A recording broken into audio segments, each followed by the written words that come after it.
M18 FUEL 1/4 inch blind rivet tool. It pulls the rivets just as fast as the pneumatic, if not a little bit faster. The recovery time is real fast. It speeds up the process 2 times faster. Well, in our profession, we're working 13, 16, 17 feet in the air. So if it falls, it's going to need to take a 17-foot drop and be able to pick back up and perform.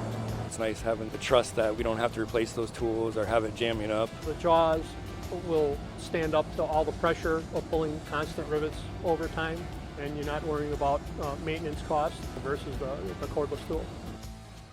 You don't need to worry about where you're plugging in your air line. You have it in your hand, put the fastener in, and you go. I like the mobility. You don't have to go get the hose.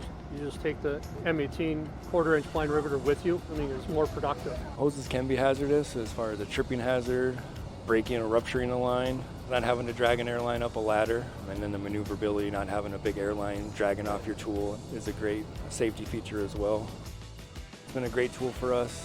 It's quick, it pulls the rivets strongly, it eliminates the use of air hoses. It's been a very durable tool for us. We have not had any issues at all with it.